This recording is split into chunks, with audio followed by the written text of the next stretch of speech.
విజయవాడ బుడమేరు మధ్యకట్ట మీద ఇళ్లు బుడమేరులో కొట్టుకుపోయాయి. ఇళ్లన్నీ వరదలో మునిగి డ్యామేజ్ అవడంతో స్థానికులు నిరాశ్రయులయ్యారు.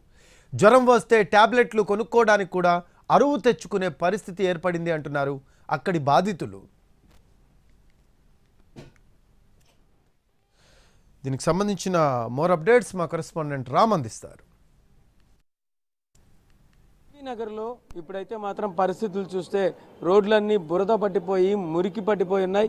మొత్తం వరద నీరంతా వెనక్కి వెళ్ళిపోయిన తర్వాత అక్కడ పరిస్థితులు అయితే చాలా దారుణంగా కనిపిస్తాయి. నీళ్లు వెళ్ళిపోయిన మురికాలో కనుక ఎలా ఉంటుందో ఆ విధంగా తయారైపోయినటువంటి పరిస్థితి. మీరు వరదలో ఎటువంటి పరిస్థితులను ఫేస్ చేశారు? అసలు అనుకోలేదండి. 10 నుంచే వాటర్ వచ్చింది. మేమేమనుకున్నాం అంటే జస్ట్ ఒక 2 మెట్ల వరకే వస్తుంది, మా ఇల్లు హైట్గా ఉందనుకున్నాము. కానీ ఇంట్లో లోపల వరకు నీళ్ళు వచ్చేసినాయి. మేము మధ్యాహ్నం ఒక 12 వరకు చూసాము. అసలు ఆ నీళ్ళల్లో పాములు, జర్రులు, కప్పలు, జలగలు ఏమొస్తున్నాయో కూడా మాకు క్లారిటీ లేదు. బయటికి రాగలిగారా అసలు ఏమైనా చూస్తే? బయటికి రావడానికి నాకే ఇక్కడికి మునిగిపోయాను. నేనే మునిగిపోయాను. ఇంకా పిల్లలు లాంటి వాళ్ళు ఎలా ఉంటారండి? అసలు ముసలోళ్ళు అయితే పడిపోయారు చాలా మంది. వాళ్ళు లేపుదామన్నా మేమే వెళ్ళలేని సిచ్యువేషన్. వరద ఉన్నప్పుడు బయటికి రాలేకపోయారు, వరద వెళ్ళిన తర్వాత ఇప్పుడు బయటికి రాగలిగారు. ఎలా అనిపిస్తుంది? ఎలా అనిపించడం ఏంటండి, ఉన్నా పోయా కూడా ఎవరు పట్టించుకోలేదు ఇక్కడ మమ్మల్ని. వరద పోయాక కాదు, ఫస్ట్ ఫ్లోర్, మేము ఉండేది ఫస్ట్ ఫ్లోర్ కాబట్టి కనీసం ఇలా ఉన్నాం. గ్రౌండ్ ఫ్లోర్ ఉన్న వాళ్ళు అయితే అసలు వాళ్ళ పరిస్థితి ఏంటో కూడా ఎవరికి తెలియదు. నీళ్లు మొత్తం ఇంతవరకు మునిగిపోయి వాళ్ళ సామాన్లన్నీ నాశనం అయిపోయినాయి.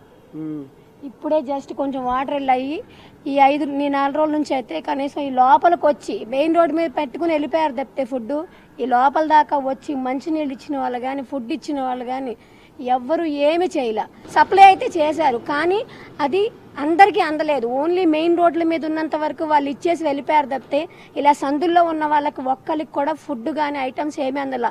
ఎవరికన్నా ఓపిక ఉండి మెయిన్ రోడ్ దాకా ఆ నీళ్ళలో ఈదుకుని వెళ్ళి అక్కడ ఏమైనా తెచ్చుకుంటే బలం ఉన్నోడు వెళ్ళి తెచ్చుకుంటే వచ్చింది తప్పితే ఆడవాళ్ళు చంటి పిల్లలతో ఉన్న వాళ్ళు ఎవ్వరికి ఫుడ్ అయితే అందలా, ఏమీ అందలా. అది మేమే సాక్ష్యం, ఎందుకంటే మేము కూడా అందులో ఉన్నాం కాబట్టి. 5 రోజుల నుంచి ఉన్నాం మేము ఇందులోనే. సో అది పరిస్థితి. 5 రోజుల నుంచి ఈ దారుణమైన పరిస్థితుల్లోనే గడిపాము. ఏవైతే ఉన్నాయో అవన్నీ కూడా మా దాకా వచ్చేటందుకు క్షేత్రస్థాయిలో కొంతవరకు దృష్టి పెట్టాల్సిన పరిస్థితి ఉంది అన్నట్టుగా కూడా. అంటే ప్రభుత్వం ఎంత అందరికీ అందించాలి అని ఎంత కృషి చేస్తున్నప్పటికీ కూడా క్షేత్రస్థాయిలో ఖచ్చితంగా అది చేరే వరకు కూడా కొంత చూడాలి అని చెప్పేసి కూడా ఇక్కడ పరిస్థితులు బట్టి అయితే తెలుస్తుంది. అక్కడ ఉన్న వాళ్ళు చెప్తున్న దాన్ని బట్టి కూడా అర్థమవుతుంది. కెమెరా పర్సన్ ఈశ్వర్తో రామ్, ఎన్టీవీ, విజయవాడ.